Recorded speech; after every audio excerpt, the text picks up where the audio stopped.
encontro da sombra, o potencial oculto do lado escuro da natureza humana. Organizado por Connie Zweig e Jeremiah Abrams. Tradução Merli Scott, editora Coutrix. Canal Le Conde. Caros ouvintes, caso gostem do que aqui é lido, adquiram um livro. E caso gostem do meu trabalho, levem em consideração auxiliá-lo. Qualquer quantia financeira será de grande ajuda, seja via Pix, Apoia-se e possibilidades outras ainda. Inclusive, no próprio comentário, tem comentários em que é possível dar um valeu, em que se doa uma quantidade mínima de dinheiro, R$2, R$5, a pessoa escolhe. Assim como curtam, comentem, compartilhem, inscrevam-se no canal, tudo isso ajuda a divulgar esse trabalho que é feito faz anos que procuro manter. É um trabalho que eu faço realmente voluntário e então quem queira me ajudar é muito bem-vindo. Esta é a nossa última parte, 10ª parte do livro, e estes são os últimos capítulos. Muito obrigada a todos pela presença, obrigada pela escuta, obrigada por tudo que vocês trazem de bom também.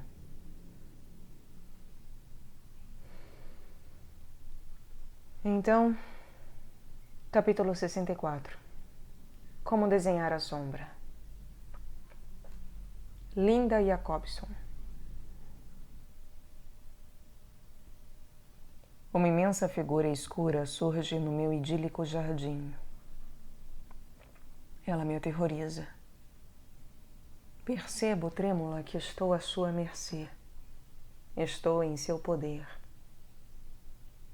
É meu pai. O homem que me estuprou repetidas vezes quando eu era menina. Desenho uma imagem desse homem libidinoso na soleira da porta, prestes a me devorar, a menos que eu cumpra suas ordens. Depois desenho a sombra dessa figura, daquele que assombrou minha existência e lançou um sudário sobre a minha vida. Uma das minhas alunas, NR, passou por essa experiência durante uma visualização guiada para desenhar a sombra. As visualizações são projetadas de modo que as imagens irrompam espontaneamente do inconsciente, fonte de muita obra de arte.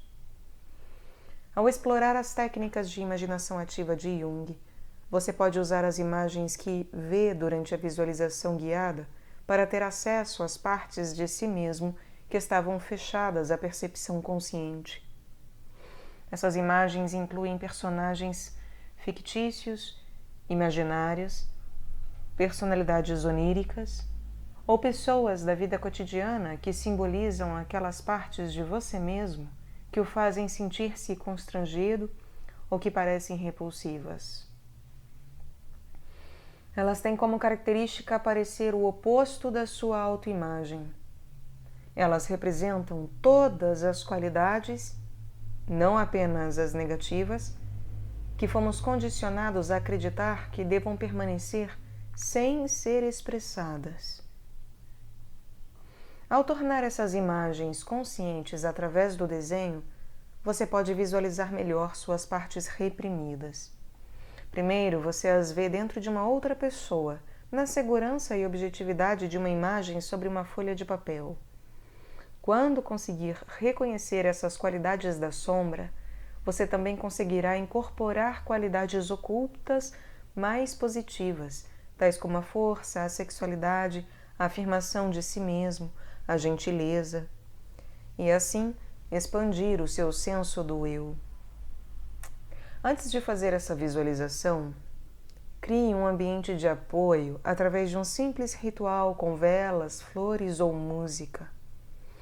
Depois feche os olhos, acompanhe o ritmo da sua respiração e diga a si mesmo: Você está num belo jardim, ou num local onde já esteve antes, ou num lugar completamente imaginário. Ao caminhar, você sente a textura das pedras na trilha sob seus pés.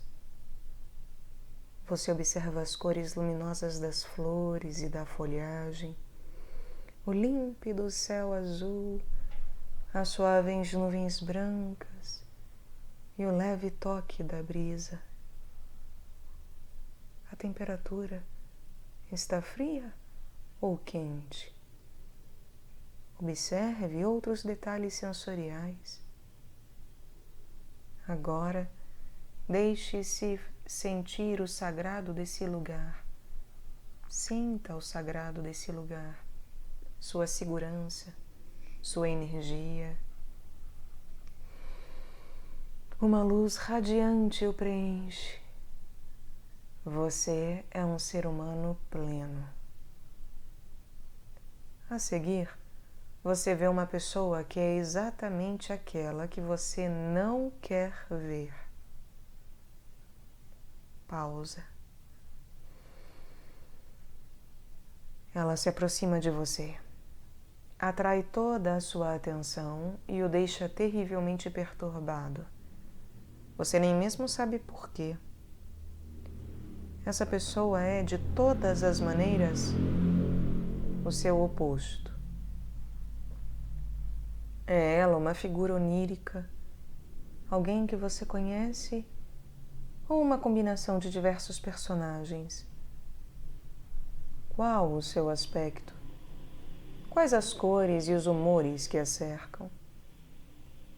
Você sente raiva, medo, espanto, ódio ou respeito? Amor ou repugnância? O que existe nela que lhe desagrada? Quando ela fala, qual o som de sua voz? O que ela diz? Ela é crítica? Egoísta? Cruel? Tímida? Sensual? Arrogante? Dedique algum tempo para sentir plenamente essa figura de sombra.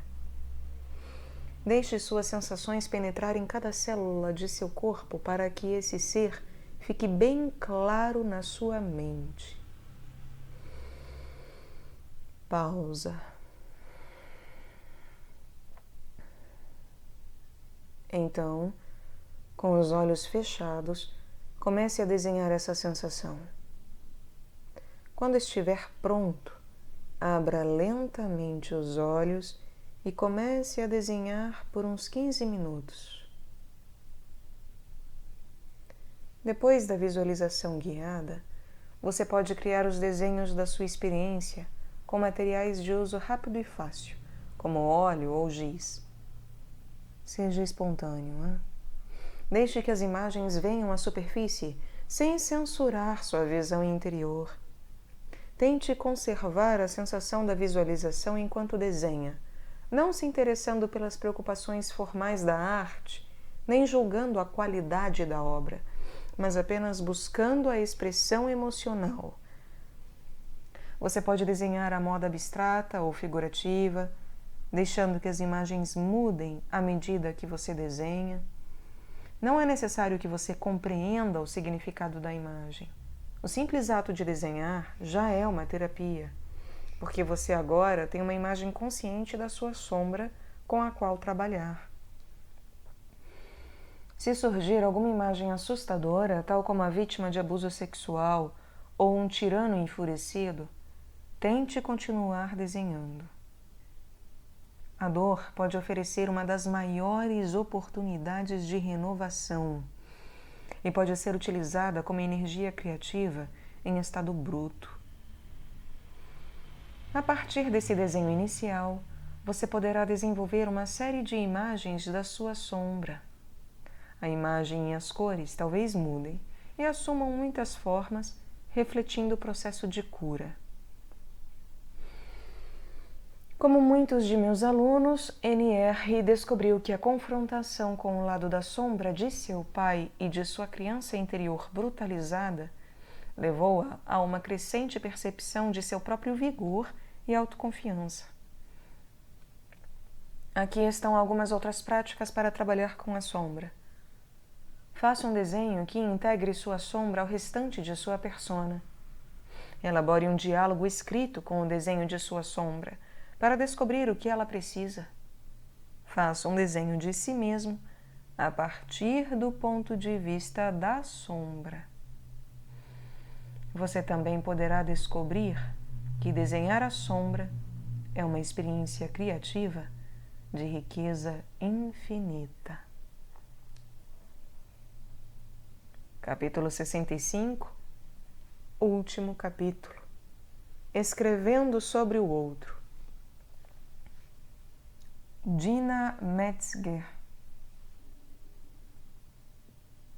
A sombra, aquela escuridão que nos pertence e da qual não conseguimos escapar, mas que temos tanta dificuldade em encontrar devido à sua natureza fugidia, é o reflexo de nós mesmos que ocorre quando não há luz. Portanto, para encontrar a sombra, precisamos estar dispostos a caminhar para dentro das trevas, pois ali ela vive, a fim de fazermos uma parceria com o desconhecido. Se não nos deslocamos na sua direção, corremos o risco de que a sombra venha até nós num encontro que será furtivo e violento. Mas, se caminhamos na sua direção, domina-nos o medo de ser engolidos por ela. Nas trevas, sentimos-nos como se nós mesmos fôssemos as trevas. Como então encontrar a sombra? Reconhecendo que existem partes de nós mesmos que consideramos absolutamente estranhas e alheias, das quais temos horror, que desdenhamos ou negamos, e admitindo que essas partes, por mais horríveis que sejam, ainda são nós mesmos. Admitir que existe uma parte do self que a um só tempo nos é estranha e familiar significa penetrar num dos grandes mistérios da psique. Esse ato em si torna-se uma oferta de paz que encoraja a sombra a emergir. Todos sabemos que a sombra se alonga à medida que o dia cai, que ao crepúsculo a sombra está no auge da sua extensão. Existe um momento no ato de escrever que se assemelha a esse crepúsculo, aquele momento em que já diminuiu a luz do meio-dia do sol da razão. Num momento desses, é provável que a sombra atenda a um chamado para se manifestar, pois agora ela está na situação de enfrentar aquela luz que, de outro modo, a aniquilaria. Aquela luz que ela evita, recusando-se a aparecer e, talvez, se retraindo ainda mais. Com essas ideias em mente, formulei uma série de perguntas, um exercício de imaginação para envolver a sombra através do ato de escrever e desenvolver personagens e histórias. Como essas perguntas expõem o self e a sombra a igual risco, descobri que elas persuadem a sombra a se revelar. A primeira pergunta começa a definir o território onde vive a sombra, onde reconhecemos que a sombra é uma continuidade de nós mesmos. É aquilo em que nos transformamos quando cruzamos o portal. A sombra é a nossa outra face. Quais são as qualidades ou atributos nos outros que você considera menos semelhantes aos seus? Tente lembrar-se de alguma ocasião em que sentiu ódio. Existe alguém que talvez odeie você? Dentre os preconceitos que você tem, quais são os mais obstinados? Qual o grupo com quem você sente menos afinidade? Quais as pessoas cuja companhia lhe é mais dolorosa, porque elas o deixam revoltado, o ofendem, o aterrorizam, ou enraivecem, ou estão abaixo de você, ou são grotescas?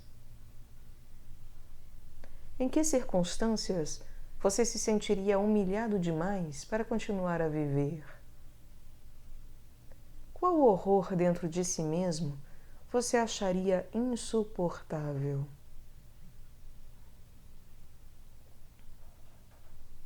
Quando examinamos nossas respostas, vemos que algumas aversões baseiam-se em princípios morais ou éticos, mas outras contêm uma carga de repugnância, de desprezo, de ódio, de repulsa, de náusea. Estas vivem no domínio da sombra. A partir dessas qualidades, permita que um personagem se apresente, alguém com um nome, uma personalidade e uma história. Inicie um diálogo com esse personagem, permitindo a intimidade, a confiança e a revelação até que você saiba tudo sobre ele, onde vive, como é sua casa, o que ele come no almoço, o que ele pensa, o que ele teme, o que ele quer, o que ele sonha. Procure ser tão verdadeiro e comunicativo como você quer que a sombra seja. E eis um outro ponto de entrada para encontrar esse personagem interior. Imagine que sua vida está ameaçada e que, para poder escapar dessa ameaça, você precisa criar uma outra identidade, um disfarce. Esse disfarce precisa ser perfeito, uma identidade tão semelhante a você mesmo, mas que ainda assim seja tão diferente que você consegue estar perfeitamente disfarçado enquanto vive a vida desse outro. À medida que vai adotando essa vida, ela mostrará qualidades totalmente alheias a você, mas ainda assim adequadas e familiares. Quem é esse personagem em que você se transformou para poder se disfarçar e assim salvar a sua vida?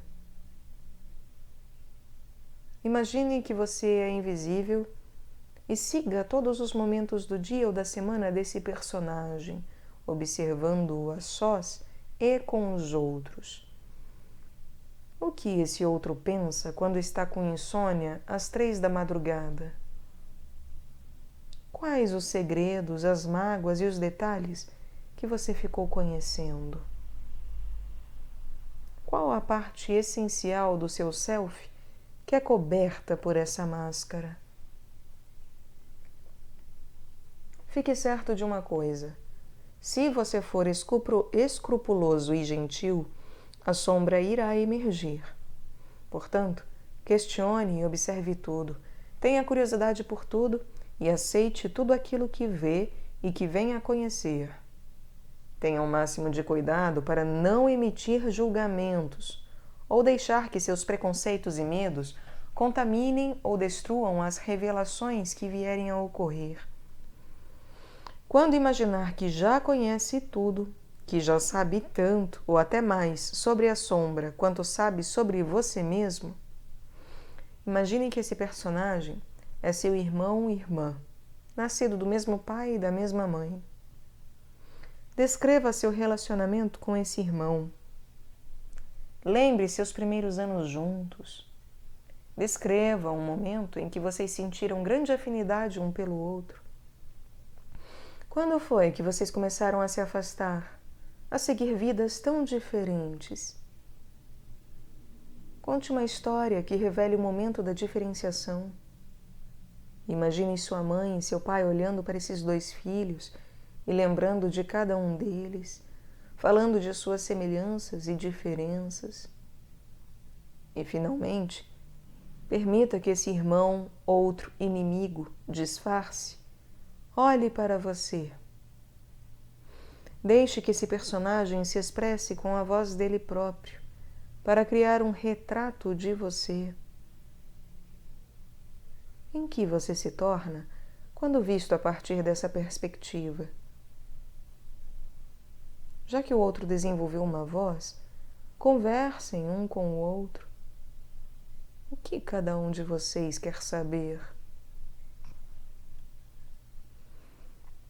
À medida que você traz esse irmão, esse outro, essa sombra para dentro da sua vida, para a família, por assim dizer, deixe que sua imaginação e sua história real de vida se fundam. Fique atento à necessidade de ser literal, pois é muito frequente que a literalidade esteja encobrindo um conhecimento mais profundo.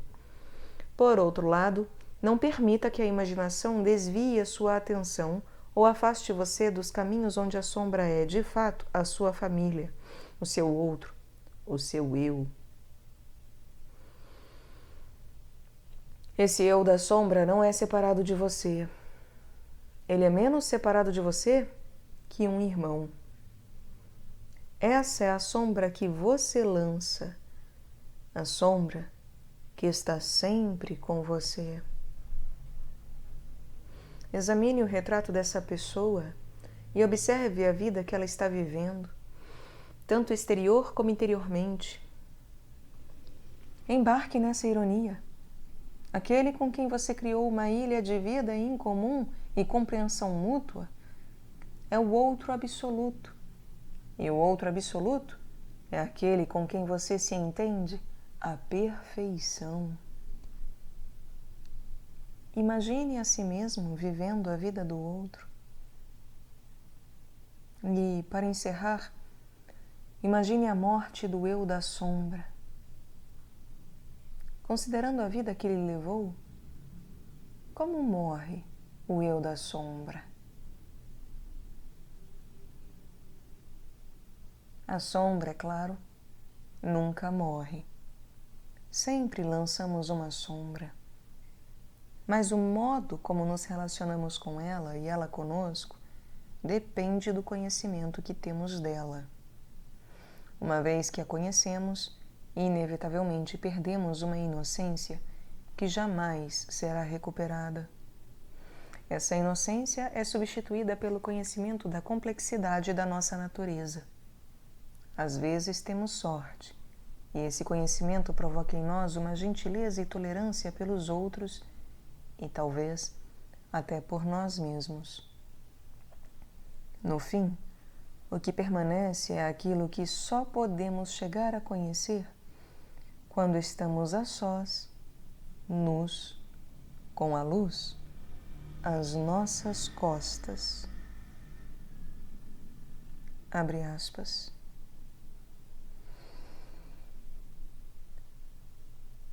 Entro no bosque e me aquieto. Minha agitação se desvanece, como os círculos de uma pedra na água. Meus fardos estão onde os deixei, adormecidos como o gado no curral. Aquilo que me teme surge então e vive por um instante no meu olhar. O que ele teme em mim me abandona, e o medo de mim o abandona. Ele canta, e eu ouço o seu cantar. Aquilo que temo surge então e vivo por um instante em seu olhar. O que temo nele o abandona, e o medo dele me abandona. Ele canta, e eu ouço o seu cantar.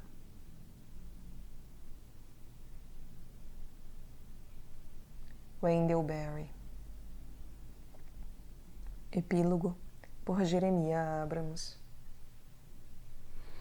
Se o louco persistisse na sua loucura, ele se tornaria sábio. William Blake. Sou um autodidata por natureza. Valorizo o aprendizado pela experiência. Muitas vezes, quando fixo meu pensamento e minha atenção num assunto, as sincronicidades ocorrem. Algum evento significativo, mas não causalmente relacionado, acontece na minha experiência exterior ou as pessoas que conheço. Sinto-me sempre renovado e confortado por essa resposta tão imediata. Esses eventos me trazem a confirmação daquilo que é real e verdadeiro. Na época em que fazia meu treinamento como terapeuta, percebi que as coisas que prendiam a minha atenção apareciam inevitavelmente no meu consultório, sempre naquele mesmo dia. Quando comecei a praticar, isso era tão desconcertante que eu costumava descartar essas coincidências como simples produtos da minha percepção seletiva, como o batedor de carteiras que anda pelas ruas olhando apenas para os bolsos. Mas a persistência desses eventos ao longo do tempo fez com que eu passasse a confiar neles. Hoje, por exemplo, enquanto redigia este epílogo, telefonou-me uma moça bastante perturbada com um sonho que teve ontem. Ela queria minha ajuda. Como eu analiso sonhos, ficamos algum tempo ao telefone trabalhando com esse sonho. Este é o fragmento que mais se destaca. No sonho, ela está debruçada sobre o trabalho quando sente dores agudas no meio das costas. Ela se levanta e se volta e vê uma mulher de cabelos negros atirando-lhe dardos. Ali estava a sua sombra, simbolizada por uma pessoa do mesmo sexo e da cor oposta. A sonhadora é loura, que se aproxima da sonhadora pelas costas, pelo inconsciente, em termos simbólicos, aquilo que está atrás de nós, que está fora do alcance da nossa visão consciente, e a transforma no alvo dos dolorosos dardos da percepção consciente. Acertei na mosca. A focalização pode trazer a sombra para dentro do nosso horizonte imediato. Quando prestamos atenção à parte reprimida de nós mesmos, ela vem à vida, ela responde. Durante a preparação de ir ao encontro da sombra, esse processo transformou-se para mim num diálogo vivo e consciente. Esse processo confirmou de maneira bem mais ampla muitas das minhas observações pessoais e experiências com a sombra. E o que é mais importante para mim, forçou-me a realizar o trabalho com a sombra em mim mesmo. Passei mais de um ano espreitando a face escura das coisas e resolvendo essas ideias até que elas se tornaram reais para mim. Meu sono tem sido pontilhado por sonhos com a sombra, por encontros estranhos com homens misteriosos, por embates noturnos e por descobertas ao lado dos mais improváveis companheiros. Hoje conheço pessoalmente esses efeitos e reconheço com mais facilidade as imperfeições da minha alma. Hoje dedico cada vez menos energia às minhas atitudes e aparências de antes. Cada um de nós contém o potencial para ser destrutivo e criativo. O reconhecimento dos inimigos sombrios dentro de nós é, na verdade, um ato confessional, o início da transformação psicológica. Nenhum dos nossos aspectos poderá ser transformado a menos que primeiro o aceitemos e o adotemos na realidade. O trabalho com a sombra é a fase de iniciação para fazermos de nós mesmos uma totalidade.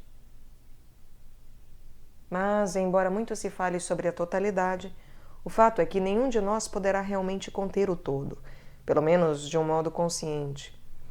Não conseguimos estar conscientes de todas as coisas durante todo o tempo. A fragmentação é parte inerente do nosso conhecimento. Tentar conhecer a sombra equivale a querer conhecer os mistérios da criação. Nosso conhecimento será sempre incompleto. Podemos, quando muito, servir a um princípio da realidade, aspirar a uma vida sem hipocrisia e continuar na busca conscienciosa dos níveis mais profundos da verdade. Com frequência, isso irá exigir de nós uma dose de loucura, o louco em nós, para sermos capazes de recuperar as coisas que foram reprimidas ou negadas e depois encontrar nelas um significado pessoal. Na disposição para nos tornarmos loucos, encontramos a sabedoria. Acredito que o humorismo realiza milagres quando se trata de ajudar a outros a ver suas sombras. Qualquer comediante de respeito sabe de maneira intuitiva que o humorismo libera aqueles desconcertantes e potencialmente perigosos conteúdos da sombra sem causar danos. O humorismo pode desatar nossos medos e emoções reprimidas. Pode dissolver o embaraço e a vergonha que talvez sintamos pelas nossas fraquezas.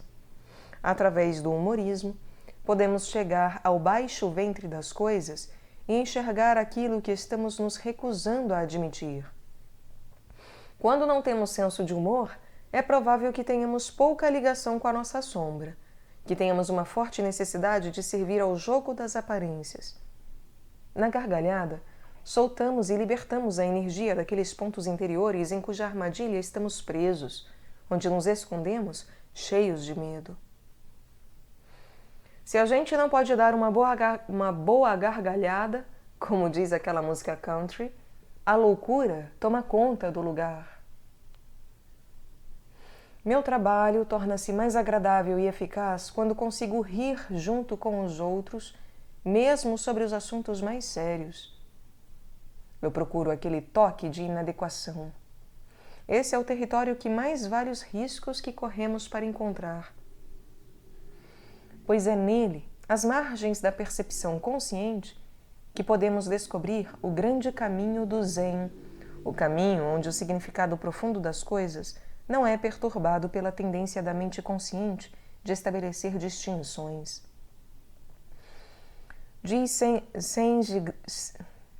Sengistan, terceiro patriarca Zen, abre aspas, contrapor aquilo de que gostas àquilo de que não gostas é a doença da mente.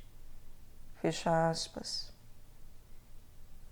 Meu desejo, caro leitor e leitora, é que esta seleção de ensaios e ideias possa trazer ao seu horizonte uma percepção cada vez maior da sombra onipresente na sua vida. Ela virá com muita facilidade. Sugiro que você leia algumas páginas, saia para a vida e olhe à sua volta. As bênçãos do trabalho com a sombra irão beneficiar você e o mundo. O trabalho com a sombra é um bom remédio. Ele nos leva a uma prática que eu chamo a busca de uma vida sem hipocrisia. E outros talvez chamem viver com integridade.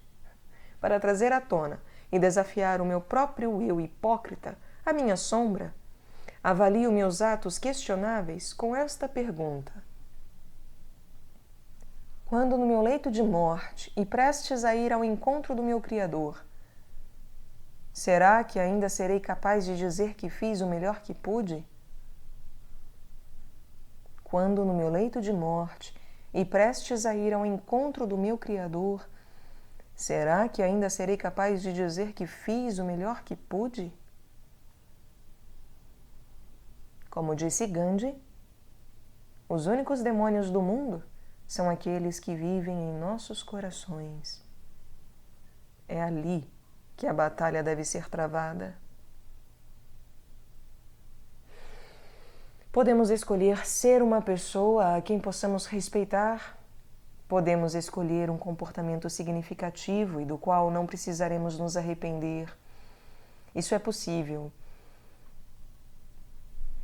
Mas as escolhas só são claras se as fazemos com toda a consciência. Uma percepção consciente da sombra pode dissolver o poder inconsciente da sombra sobre nossas escolhas. Uma percepção consciente da sombra pode dissolver o poder inconsciente da sombra sobre nossas escolhas. Esta é uma oportunidade de ouro para percebermos a sombra. O ouro está na percepção consciente da escolha, que se torna possível pela mediação da tensão entre a nossa sombra e o nosso ego. Se temos escolha sobre quem somos neste mundo, segue-se que podemos assumir responsabilidade pelo tipo de mundo que criamos. Se temos escolha sobre quem somos neste mundo, segue-se que podemos assumir responsabilidade pelo tipo de mundo que criamos. Abre aspas. Ir às trevas com uma luz significa conhecer a luz. Para conhecer as trevas, caminhe na escuridão. Caminhe sem ver e descubra que também as trevas florescem e cantam, e são trilhadas por escuros pés e por escuras asas. Wendell Berry.